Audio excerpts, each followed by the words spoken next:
Welcome everyone to the program. I'm Eric Ham reporting from our studios here in Washington, D.C. And over the next few minutes on Firstpost America, we'll take you from the United States and around the world, covering all the top stories of the day. But before that, here's a look at the latest global headlines. Seoul says President Donald Trump may arrive in South Korea on October 29th for the upcoming APEC summit. According to U.S. officials, President Trump may meet his Chinese counterpart Xi Jinping at the summit. Israel's military aid agency says that preparations are ongoing with Egypt to open the Rafah border crossing with Gaza for the movement of people, adding that the date will be announced at a later stage. Greece's parliament approves a controversial labor reform permitting 13-hour workdays in exceptional cases. This comes amid strong opposition from the unions, which have staged 2 general strikes this month against the reform. Bangladeshi prosecution lawyers demand that ex-Prime Minister Sheikh Hasina receive the death penalty in her trial for crimes against humanity. And food and beverage giant Nestle says it will cut 16,000 jobs globally over the next 2 years as the company's new CEO seeks to cut costs and win back investor confidence.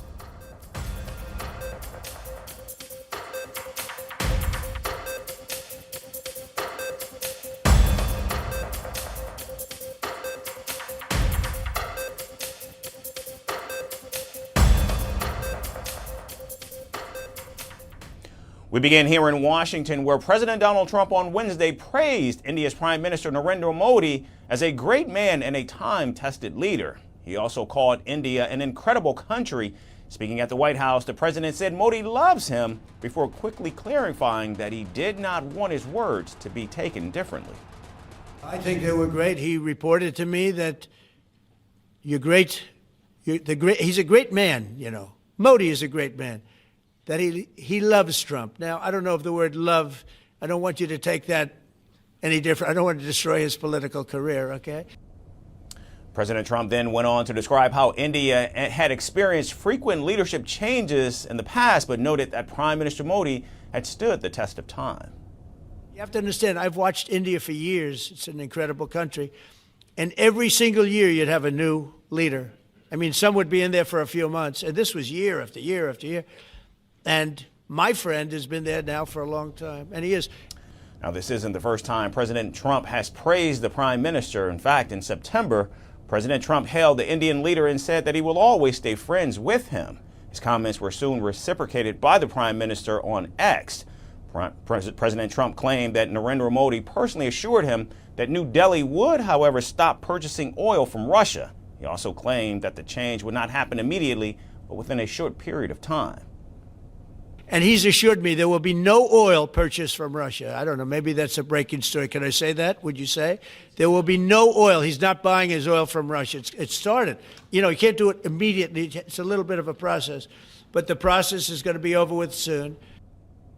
Yet India has made no such assurances. In fact, India's foreign ministry spokesperson on Thursday replied to President Trump's comments saying that New Delhi's energy priority was to safeguard the interests of its citizens. However, the spokesperson didn't confirm President Trump's comments on India's shifting policy towards Russia or if the prime minister has committed to halting or reducing oil imports from Russia.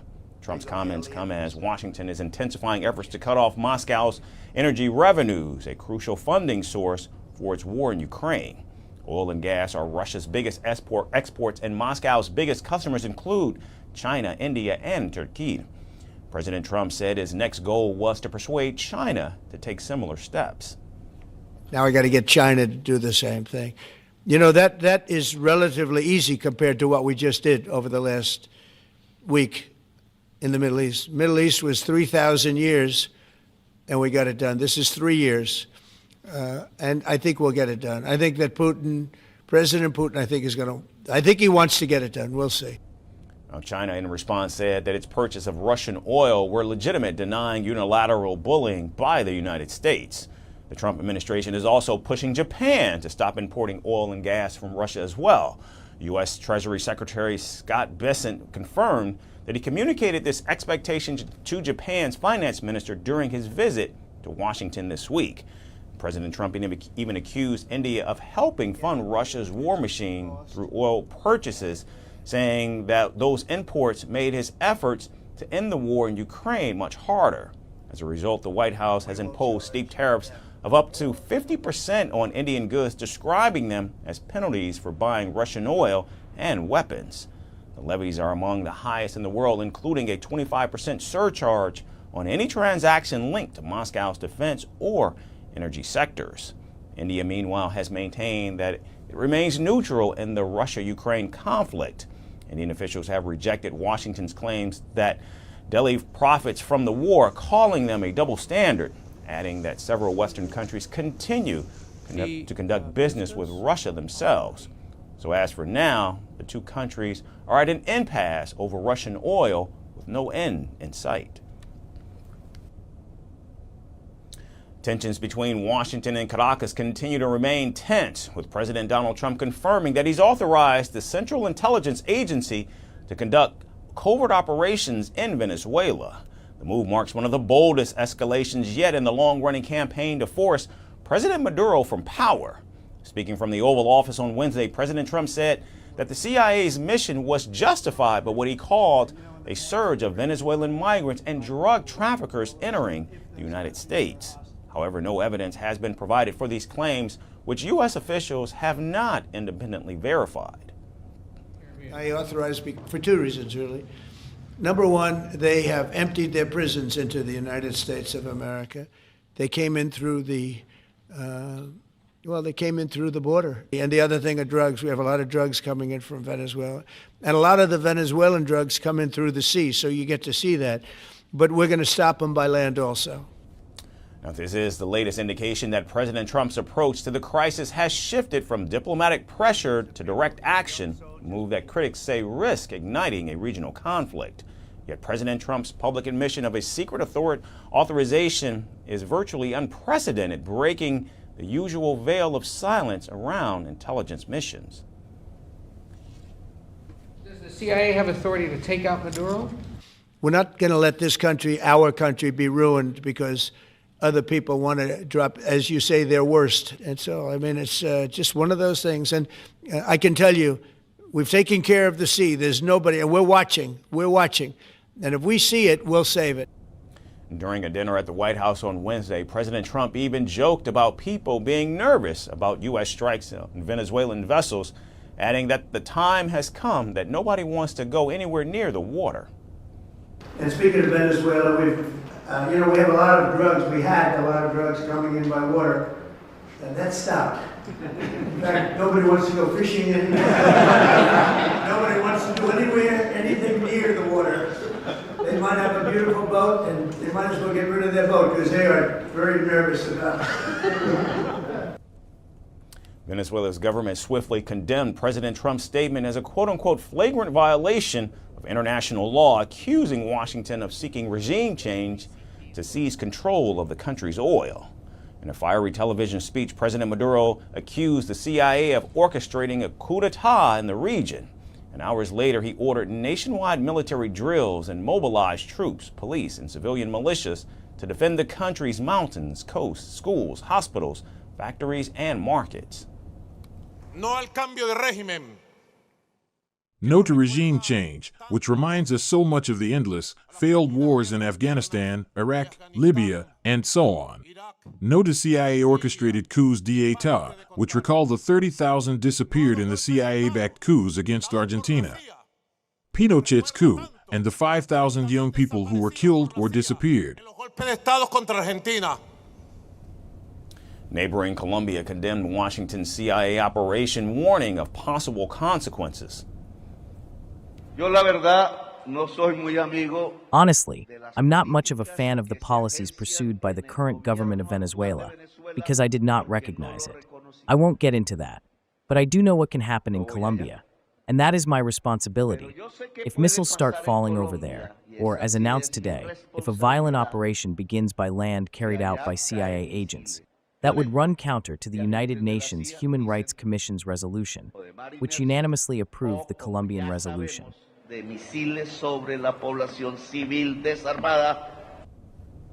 President Trump's comments come amid an expanding U.S. military buildup in the southern Caribbean, where American forces have already launched at least 5 strikes on boats alleged to be tied to drug cartels. And with the CIA's covert mandate, President Trump's confrontation with Caracas has entered dangerously new territory. And from one confrontation to another, tensions have flared once again between Washington and Moscow as the United States signals a new phase of military support for Ukraine. Defense Secretary Pete Hegseth on Wednesday vowed that firepower was coming Kyiv's way, a remark that has fueled speculation that the U.S. could soon provide long-range Tomahawk cruise missiles to the Ukrainian military. Speaking ahead of a NATO defense ministers meeting in Brussels, Hegseth said alliance members increased their commitments to Ukraine and that these pledges would soon translate into capabilities. The remarks followed reports that NATO countries were pooling funds to purchase U.S. weapons and send them to Kyiv under a new joint initiative. Great to be here, and Mark mentioned it, firepower. That's what is coming, we expect it is coming from NATO. And it was a historic summit just a couple of months ago, brought about by leadership of President Trump to say we need our allies to step up. And they did, and they have in those commitments. Now those commitments will soon translate into capabilities, which is the most important aspect of it. The potential transfer of Tomahawk missiles, which are capable of striking targets more than 1,500 miles away, would represent a significant escalation in Western support. Now, earlier this month, Putin warned that such a move would mark a qualitatively new stage of escalation in the nearly 4-year conflict. Using Tomahawks without the direct participation of American military personnel is impossible. This would mark a completely new, qualitatively new stage of escalation, including in relations between Russia and the United States. The warnings come as President Donald Trump prepares to meet Ukrainian President Volodymyr Zelensky at the White House tomorrow. And with the Tomahawk issue at the center of discussions, a Ukrainian official has confirmed this. President Trump said he might tell Russia, quote, "If the war is not going to get settled, I'm going to send Ukraine Tomahawks," end quote. However, so far he's been deeply cautious when it comes to Moscow. In fact, since returning to office in January, President Trump has neither proposed nor approved any major new arms packages for Ukraine and has yet to introduce new sanctions against Russia. However, yesterday Hegseth confirmed that the U.S. and its allies would take the steps necessary to impose costs on Russia for its continued aggression if the war does not come to an end. Now, if this war does not end, if there is no path to peace in the short term, then the United States, along with our allies, will take the steps necessary to impose costs on Russia for its continued aggression. If we must take this step, the U.S. War Department stands ready to do our part in ways that only the United States can do. And at the NATO meeting, allies also reaffirmed their unwavering support for Ukraine. NATO Secretary General Mark Rutte stressed that while the alliance remained defensive, it was ready and willing to do what it takes to keep our 1 billion people safe. NATO will implement a number of additional counter-drone measures that will build on and expand and accelerate our ability to counter drones. We will remain a defensive alliance, but make no mistake. This defensive alliance is ready and willing to do what it takes to keep our 1 billion people safe and our territory secure. For now, the world waits to see whether Washington's promised firepower will remain rhetorical or take the form of Tomahawks streaking across European skies, a step that could either force peace talks or push the war into an even deadlier new chapter. And now to a moving political firestorm that's shaken the very base of America's conservative youth movement. A leaked group chat of young Republicans has exposed racist, anti-Semitic, and violently sexist messages. From praising Hitler to joking about rape and gas chambers, the fallout has been explosive, with leaders forced out and condemnation pouring in from both Democrats and Republicans. But as outrage spread, Vice President J.D. Vance stepped in not to condemn, but to actually defend. He called the messages simply stupid jokes that boys make. Our next reporter has the details. It started like any other political group chat. just a bunch of young conservatives sharing jokes, opinions, and memes. But what lay behind those blue bubbles was darker than anyone imagined. Politico got the messages, hundreds of them, from a private Telegram group of the Young Republicans. What they found wasn't policy talk. It was hate, unfiltered, unapologetic, and vile. But then came Vice President J.D. Vance, with a defense that stunned many. On The Charlie Kirk Show, he called these racist, sexist chats youthful indiscretions.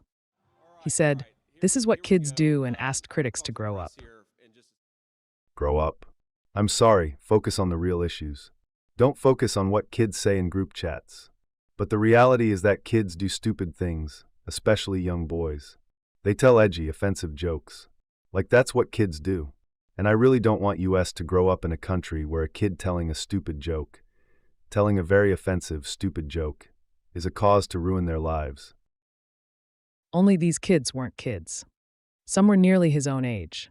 Still, Vance called the outrage a distraction, a diversion from a Democratic scandal involving a Virginia politician who himself had joked about killing a Republican colleague. He accused Democrats of performing morality on X. He labeled the exchange of texts between the Young Republicans as a college group chat. His post was soon met with backlash, with people asking why he couldn't condone both incidents. The leaked chats stretched across several states: New York, Kansas, Arizona, and Vermont. 15,000 members in all. Some are still in politics, some still hold power. The members mocked black people, calling them monkeys and watermelon people.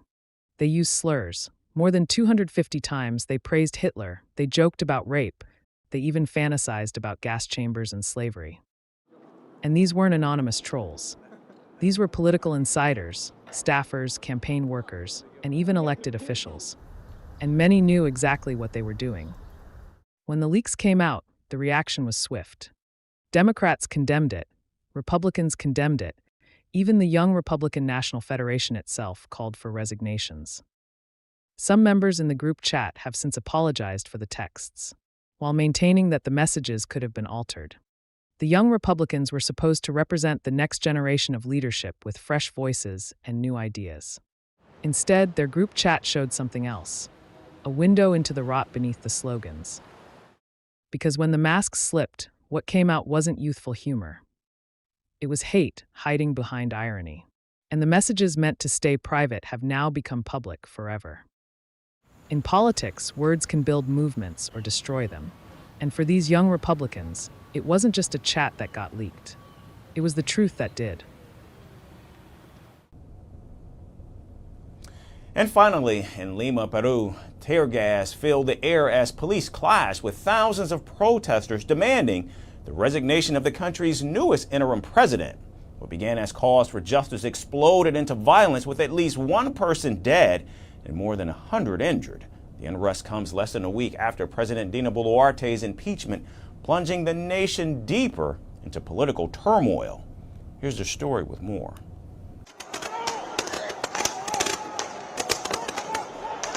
Peru's capital, Lima, turned into a battleground as police used tear gas to break up massive protests.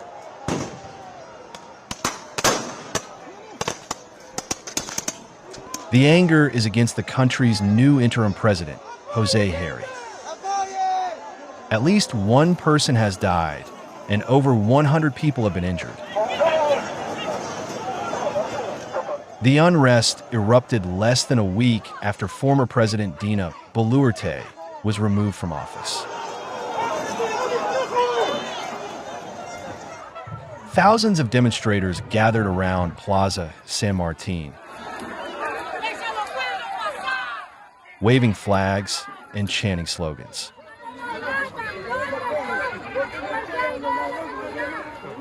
This was against Congress and Harry's newly formed government. Their demands range from addressing rising crime rates to closing down Congress, and even rewriting the country's constitution through a constituent assembly.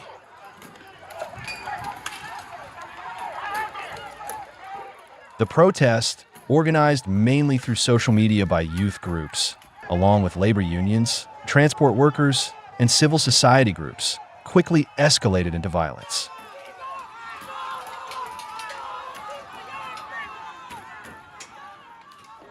Even after they removed Dina, everything is the same. Extortion continues. Contract killings continue. The police do nothing. You are witnesses. The police keep repressing people who have come to exercise their right, a legitimate right to protest. And they're still repressing them. Right now, they're still repressing. We're fed up with the political class. We're sick of them trying to take us for fools because they've installed a figure who is basically a coalition of all those parties from the 90s, and they're corrupt. We're fed up with this. We're demanding that absolutely all of them go.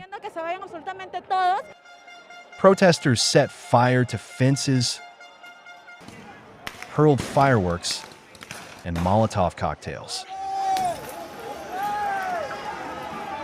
Some even tried to tear down metal railings outside the Congress building. Police in riot gear responded with volleys of tear gas, forcing the crowds to retreat.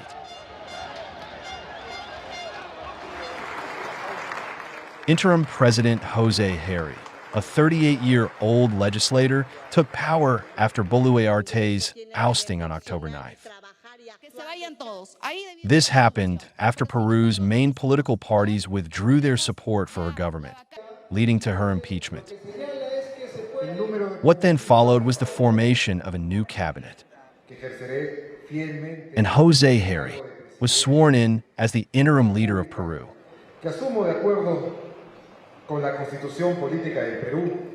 But Herry's short tenure is already off to a turbulent start. Many protesters accuse him of being unfit to lead, pointing to an archived sexual assault allegation from 2024. Herry firmly denies those accusations. Some demonstrators have even mockingly nicknamed him El Violin, a Spanish slang term for a rapist. Today, we have come to tell Mr. Jose Jerry that he does not represent us. He is more of the same. They have changed for the worse. This Congress has become a factory of corrupt laws. The protests also reflect Peru's deep frustration over a worsening security situation.